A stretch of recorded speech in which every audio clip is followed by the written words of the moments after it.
अब चाइना में क्या है ना, यहाँ पे एक हान, ये वाला एरिया पूरा रेगिस्तान है, पूरा पहाड़ है और तिब्बत का पठार है।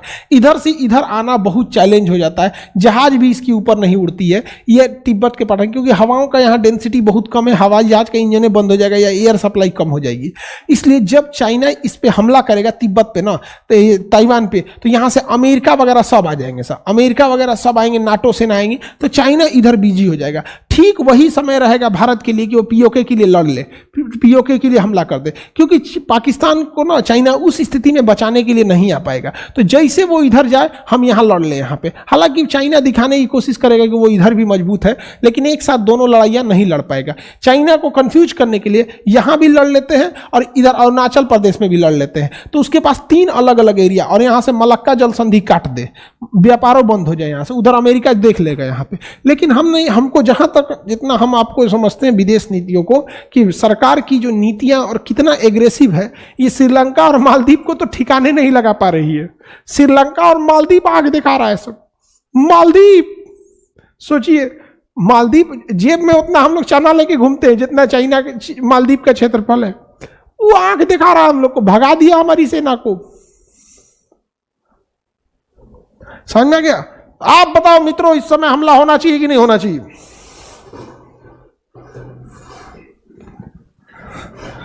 सर डॉक्टर जयशंकर साहब तो अच्छे हैं ना, बिल्कुल अच्छे हैं, लेकिन मीडिया में बात करना और धरातल पे चीज़ों को चेंज करने में अंतर होती है।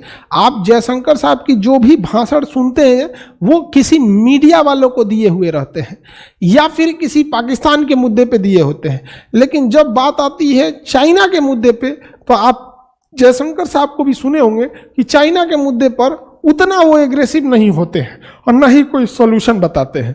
चाइना के मुद्दे पे एग्रेसिव किस मुद्दे पे रहते हैं?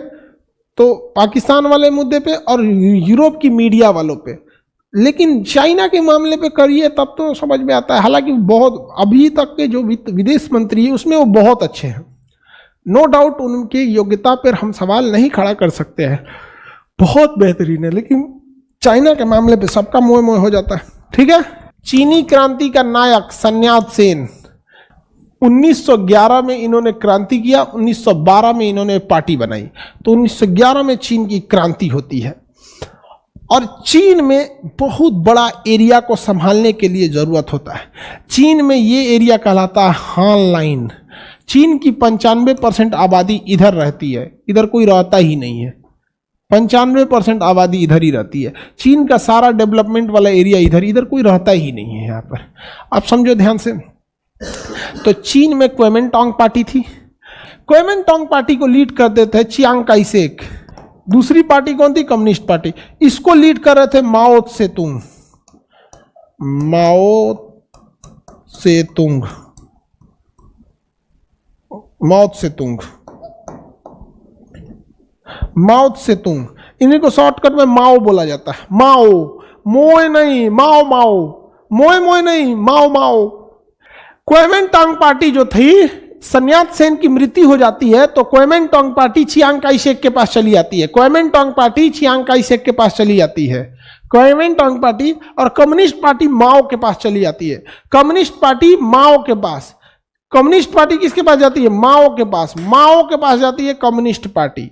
और Chiang Kai Shek, Kuomintang party, Chiang Kai Shek. अभी दोनों पार्टी चाहते थे सबकी सत्ता हमारे पास हो। जैसे भारत में 2 बड़ी पार्टी में देखिएगा ना, एक बीजेपी एक कांग्रेस, दोनों के पास सत्ता का संघर्ष को लेकर हमेशा विवाद होते रहता है। लेकिन ये विवाद हमारे यहाँ डिबेट पे देखने को मिलता है, ऐसे ऐसे देखने को मिलता है। समझ में आ गया कि नहीं आ गया? लेकिन यही विवाद जब लाठी लठौल पे उतर जाता है तो उसी को कहते हैं गृह युद्ध। कभी कभी गांव में हो जाता है। गांव में 2 मुखिया प्रत्याशी उठेगा ना तो देखिएगा ना, एगो पंचायत सीरीज में कैसे, एगो भूषण है, एगो और कौन है, रिंकिया के पापा, एगो है ना मुख्य मेन प्रधान जी, दोनों में मार हो जाता है। पता नहीं कैसा है, मतलब अभी तो वो क्या हो जाता है, गृह युद्ध का ले लेता है। गृह युद्ध, गृह युद्ध। तो जो कभी 2 पार्टी में मार हो जाए ना तो उसी को क्या कहते हैं? गृह युद्ध कहते हैं। कोल्ड वॉर नहीं रे गधा कहेंगे, कोल्ड वॉर खत्म हो गया। बनराकस, पता नहीं कौन बनराकस वगैरह, ये तुम अपना नाम काहे लिख दिया यहाँ पर? तो समझो ध्यान से, आगे बढ़ते हैं हम लोग। तो ये जो कम्युनिस्ट पार्टी थी, ये जो कम्युनिस्ट पार्टी चाहती थी कि पूरे चाइना में किसका राज हो जाए, कम्युनिस्ट पार्टी का हो जाए। किसका हो जाए, कम्युनिस्ट पार्टी का हो जाए। जबकि ये चियांग काई शेक वाले क्वेमेंटांग पार्टी चाहते थे कि पूरे चाइना में किसका राज हो, क्वेमेंटांग पार्टी का हो। किसका राज हो, क्वेमेंटांग पार्टी का। और इसी के चक्कर में गृह युद्ध हो गया। गृह युद्ध, होम सिविल वार हो गया। क्या हो गया, सिविल वार हो गया। कम्युनिस्ट पार्टी वाले चढ़ गए सब किसके ऊपर, मारधार। कैसे तुम उसको कहेगा, चीन का सत्ता इसके पास रहेगा। और यहां से ये वाले मारधार करने लगे सब। और ये मारधार बंदूक से होने लगा। हमारे यहाँ टीवी डिबेट पे कैसे होता है, उसको गरियाएगा, उसको गरियाएगा, कहेगा हम शौचालय बनाए हैं, हमारे नेतृत्व में शौचालय बना हुआ है। तू कहेगा कि पढ़ाई के क्लास में होता है कि शौचालय में होता है, खाली शौचालय बना दिया तो तुम हो गया। हम लोग क्लास बनाए, हम लोग विद्यालय बनाए तो हमारा कोई मतलब नहीं है। वो कहेगा विद्यालय तुम बनाया था, अंग्रेजों का बनाया हुआ विद्यालय था। ऐसे मार कचाकच देखिएगा ना, न्यूज़ पे लड़ जाएगा सब। आओ मैं 20 कन्या देखेगी, हाँ हाँ मार हो रहा है, मजा आ रहा है, मार हो रहा है। समझ में आ गया कि नहीं आ गया? न्यूज में देखिएगा ना, खूब होगा यहाँ पे, खूब बवाल होगा यहाँ से वहां तक।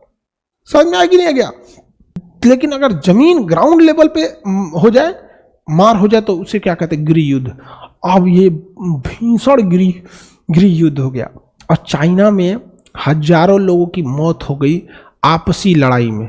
हजारों लोगों की मौत हो गई आपसी लड़ाई में। इसी का फायदा उठाया जापान। इसका फायदा उठाया जापान। आया, कहा कि मार हो रहा है, धबाक से मारा, कहा मंचूरिया मेरा, चाइना मेरा, सब मेरा। मारा, जापान पूरा नाश दिया, कहा कि सब मेरा। ये को तो बोर्डवा कहियो फोड़ देंगे हम। जापान जब अटैक कर दिया तो क्वेमेंटांग पार्टी और कम्युनिस्ट पार्टियों ने कहा कि भाई ये तो हम लोग मरा जाएंगे, जापान वाला मार देगा हम लोग को, एक काम करो, झगड़ा बंद करो। तो दोनों के बीच में झगड़ा बंद हो गया। और कहा हम लोग बाद में देखेंगे किसकी सरकार रहेगी किसकी नहीं रहेगी, अभी जापान को मारो। तो ये सब सोचने से लगे मारो जापान को। जापान ने मार के धुआं उड़ा दिया इन लोग का। लेकिन किस्मत खराब, अमेरिका जाके बम पटक दिया। कहाँ पे, जापान पे। अमेरिका जाके बम पटक दिया जापान पे, परमाणु बम पटक दिया जापान पे। जापान बेचारा, जापान सरेंडर कर दिया। जापान सरेंडर किया, जापान यहां से लौट गया। अब देखिए कितना खचरा था सब। क्वेमेंटांग पार्टी वाला जो था सब, ये क्वेमेंटांग पार्टी वाला ये कहा सब कि हम लोगों में तो गृह युद्ध है। और ये जो थे सब कम्युनिस्ट पार्टी वाला, इन सबों के बीच में भी समझौता था। जैसे जापान गया 1949 में, 45 में तो जापान सरेंडर हो गया बम मार के। इन लोगों में समझौता था, ये सब हथियार जमा कर रहे थे सब अंदर ही अंदर। और अचानक हमला कर दिया सब किसके ऊपर, क्वेमेंटांग पार्टी के ऊपर। और इसके कार्यकर्ताओं को मार और के काट कूट के खत्म कर दिया। क्वेमेंटांग पार्टी को काट कूट के खत्म कर दिया। जबकि दोनों की गठबंधन की सरकार थी, क्वेमेंटांग पार्टी और कम्युनिस्ट पार्टी के गठबंधन की सरकार थी।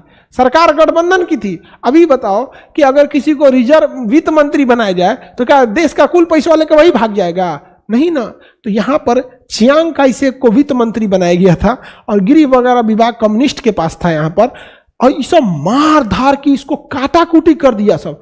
इस बेचारे को भागना पड़ा, चियांग काई शेक को भागना पड़ा। और ये चला गया इस फार्मूसा द्वीप पर। कहां चला गया? फार्मूसा द्वीप पर।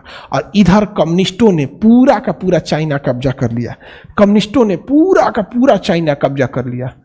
कम्युनिस्टों ने किसको कब्जा कर लिया? पूरा का पूरा चाइना को कब्जा कर लिया। ये पूरा चाइना कम्युनिस्ट का हो गया।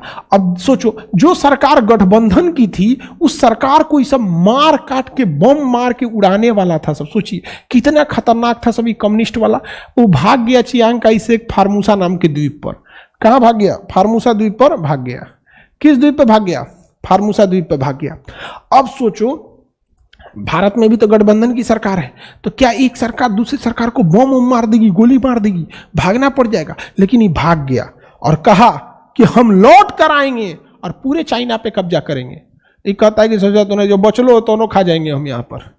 तो ये है चाइना।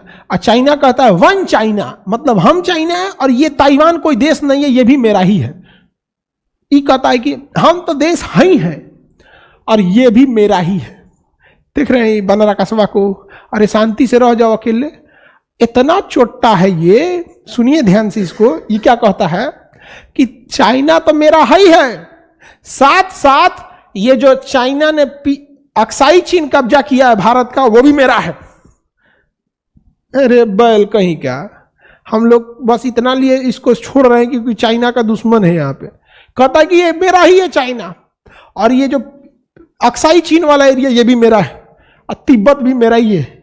यहाँ पे ये इसको कहते हैं रिपब्लिक ऑफ चाइना, नामो है इसका रिपब्लिक ऑफ चाइना, और इसका नाम है People's Republic of China, PRC, People's Republic of China, People's Republic of China.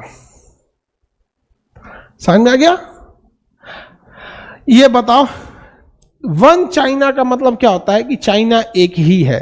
तो चाइना का असली नाम होता है रिपब्लिक ऑफ चाइना, इसका नाम होता है, इसका असली नाम होता है, इसका नाम है रिपब्लिक ऑफ चाइना, इसका नाम है People's Republic of China, People's Republic of China. अब चाइना इनको ठीक कर देगा, बढ़िया से कब्जा लेगा, आज नहीं तो कल जरूर कब्जा लेगा ताइवान को।